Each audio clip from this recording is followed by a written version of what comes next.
নমস্কার, people voice নিউজে আপনাদের সবাইকে স্বাগত। আমি অরূপ। আচ্ছা, খবর মানে কি? খবর মানে কি শুধুমাত্রই কিছু দুর্ঘটনা? খবর মানে কি সত্যি বিনোদন থাকবে না? খবর মানে কি রোজই থাকবে রাজনৈতিক চাপানুতর? খবর যদি বিনোদনই না থাকে খবরের মধ্যে, তাহলে আর খবর কি? এখন দেখবেন যেরকম যে কোনো খবরে প্রথম পাতায় একটা বড় করে সিনেমার খবর যায়, একটা খেলার খবর যায়, বড় করে ছবি আঁকা যায়। বাঙালি এখন জানে হার্দিক পান্ডিয়ার ডিভোর্সটা ঠিক কোন জায়গায় দাঁড়িয়ে। হার্দিক জিতেও তার বউয়ের কাছে কেন গেল না? নাতাশা কী বলছে, বারবার করে যেতে যেতে বাইবেল পড়বে। হার্দিক বউয়ের সঙ্গে কতদিন কথা বলেনি? মোটামুটি বাঙালির কিন্তু একদম গলায়, বাঙালিকে জিজ্ঞেস করুন, একদম মুখে চলে আসবে গলা থেকে। এখন অতটা বেশি বাঙালি মাথা ঘামাচ্ছে না ফিরাদ হাকিম কী বলেছে, বা বাঙালি অনেক বেশি বরঞ্চ এই বিশ্বকাপ যে জিতলো T20 তাই নিয়ে ব্যস্ত। বাঙালি অনেক ব্যস্ত, এখন ইউরো কাপ চলছে, কোপা আমেরিকা কাপ চলছে, ফাইনালে কারা কারা উঠবে সত্যি বড় বিষয়।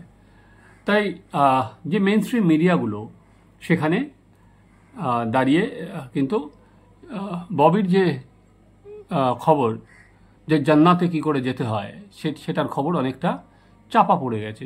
এটা সোশ্যাল মিডিয়ায় যতটা ভাইরাল, সেখানে কিন্তু যে মেইন স্ট্রিম মিডিয়া, সেখানে আমি বা যে বড় বড় কাগজগুলো, সে রবিবারের কোনো জায়গায় কিন্তু সেই খবরগুলো দেখলাম না, একটা লাইনও নেই।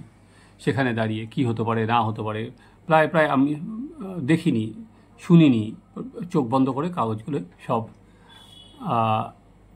আর কি খবরটাই বাদ দিয়ে দেওয়া হয়েছে। তো ঠিক এবার যে বিনোদন, তো রাজনীতি মানে এই যে ধরুন রাজনৈতিক চাপানুতর, রাজনীতির মধ্যে কি কিছু বিনোদন থাকবে না? থাকবেই তো। বাংলার এমন একজন রাজনৈতিক চরিত্রের কথা বলি, সে খবরে থাকা মানেই একদম বিনোদনে ভরপুর। আবার সে এতদিন ধরে রাজনীতিতে, আবার সে নাকি এখনো পর্যন্ত তো নাকি প্রাসঙ্গিক হয়ে উঠছে, ফলে তার সঙ্গে আবার ভরপুর বিনোদন চলে আসছে। আপনারা নিশ্চিত আর কি উনি রাজনীতিতে আসা মানেই আবার ঘর ঘর কি কাহানি শুরু হয়ে যাবে। তো সেখানে টিভি সিরিয়াল পেছনের লাইনে চলে যাবে, কারণ একই সঙ্গে আপনি যেমন রাজনীতির কথা শুনতে পারবেন, সেরকম একই সঙ্গে আপনি বিনোদনও পাবেন। বুঝে উঠতে পারছেন না বোধহয় আমি কার কথা বলছি। আর গৌরচন্দ্রিকা বাড়িয়ে লাভ নেই, আমি শোভন চট্টোপাধ্যায়ের কথা বলছি, কলকাতার প্রাক্তন মেয়র। আবার নাকি শোনা যাচ্ছে তিনি তৃণমূলে আবার নতুন করে যোগ দেবেন আর কি। শোভন 21শে জুলাইয়ের মঞ্চে, শোভনের খুব ইচ্ছা 21শে জুলাইয়ের মঞ্চে উনি যাবেন, আবার উনি তৃণমূলে সরকারিভাবে ঘোষিতভাবে আবার ঘরের ছেলে ঘরে ফিরে আসবেন শোভন। সেটা উনি চ্যানেলের ইন্টারভিউতেই বলেছেন যে উনি যেতে চান, মঞ্চে যেতে চান। সত্যি শোভন আজকে তৃণমূলের আর কি গড়ে তোলার পেছনে যাদের অবদান আছে, শোভনের ভূমিকা অনস্বীকার্য, সেখানে তো আছেনি।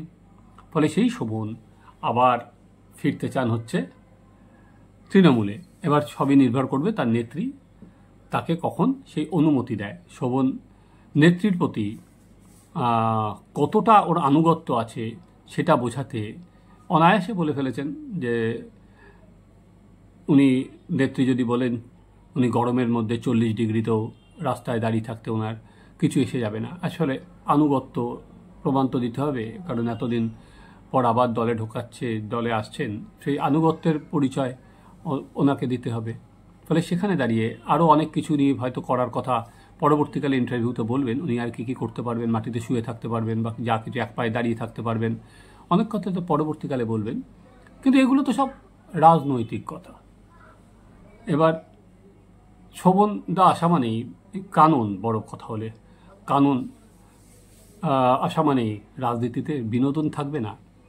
কারণ কানুন, তুমি কোন কানুনের ফুল গো, তুমি কোন কানুনের ফুল, সেই কানুন এখন সেই ফুলটা আপাতত বেহালা থেকে ঝরে পড়ে এটা বালিগঞ্জের ফ্ল্যাটে উঠে এসছে। সেই ফুল এখন আর রত্না চ্যাটার্জির হাতে নেই, সেটা সেই ফুলের হাত বদল হয়ে গেছে কানুনের। কানুন অন্য জায়গায় চলে গেছে। কোন কানুনের ফুল কানন চলে গেছে অন্য জায়গায়।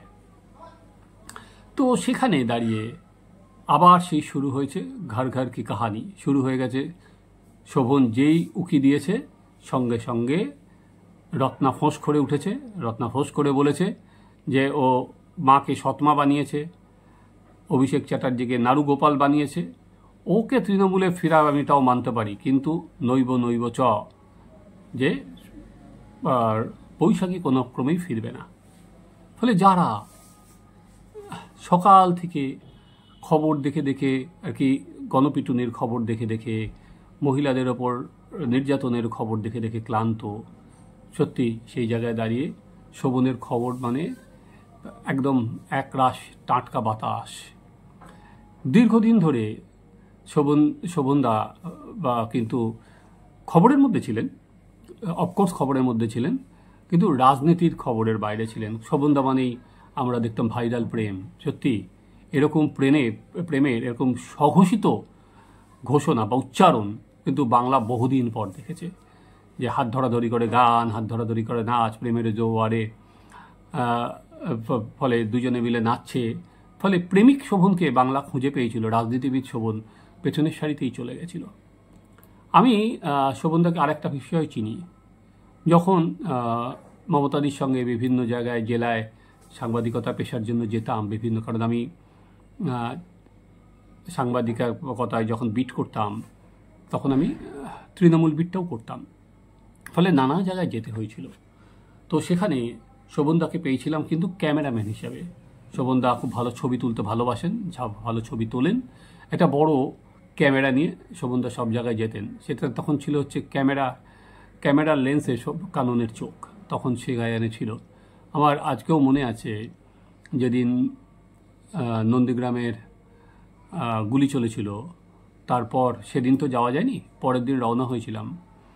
সেদিন ঢুকতে পারা যায়নি এলাকায়। তখন দিদির গাড়িতে শোভনদা কিন্তু ওই ক্যামেরা নিয়েই হাজির ছিল। ফলে যেখানেই মমতা দিয়ে যেতেন সেখন কিন্তু শোভনদার সেই ক্যামেরাতেই চোখ থাকতো, এবং সবসময় দিদির অত্যন্ত ঘনিষ্ঠ, দিদির একদম নিজের ভাই হিসাবেই ভাবতেন। ফলে নানা কারণে আলাদা হয়ে যায়, ফলে শোভনদা ছিটকে যান, বৃত্ত থেকে ছিটকে যান, কিন্তু নিজেই বলেছেন। এবং শোভনদার কথাতেই ওনার ফোনে মা হিসাবে দিদির নাম্বারটা সেভ করা ছিল। বরাবরই মমতাদির ঘনিষ্ঠ। যখন 2011 সালে তৃণমূল সরকার ক্ষমতা এলো, তখন শোভনদা কিন্তু তার মেয়রের পদ ছেড়ে সারাক্ষণ ধরে দিদির সঙ্গেই, তার দিদির ব্যাগ তার কাঁধে দেখতাম, রাইটার্সে আসা যাওয়া সব কিছু, সেটা নিয়ে কাগজে সমালোচনাও হয়েছিল। যারা ভগবান ছাড়া কাউকে ভয় করে না, এখন হয়তো কাকে ভয় করে আমি জানি না, সেই সমালোচনাও হয়েছিল। হ্যাঁ, এবার যে মূল প্রসঙ্গে ফিরে যাই। ফলে আপনার বাংলা সংবাদ মাধ্যমে, যার মেইন স্ট্রিম সংবাদ মাধ্যমে, ফলে ববি চলে গেছে কিন্তু নেই।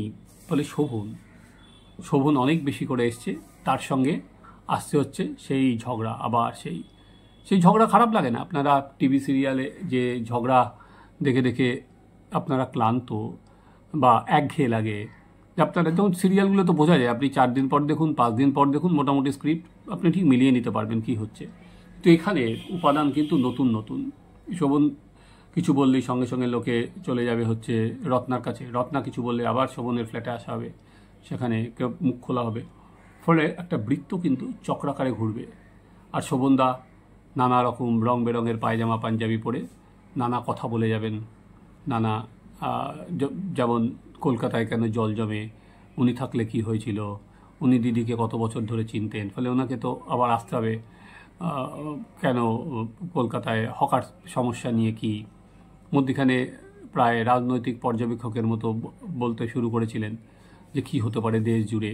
না, ফলে শোভন ফেরা মানেই টাটকা বাতাস ফেরা, শোভন ফেরা মানেই বিনোদনে ভরপুর, শোভন ফেরা মানেই টিভি আর কি খবরের মধ্যেই সিরিয়ালের টাটকা বাতাস। চলুন আমরা বরং নজর রাখি আগামী দিনে 21শে জুলাই শোভনদা যদি সত্যি ওঠে, তাহলে অনেক ঘটনা প্রবাহের মধ্যে দিয়ে আপনারা যেতে পারবেন।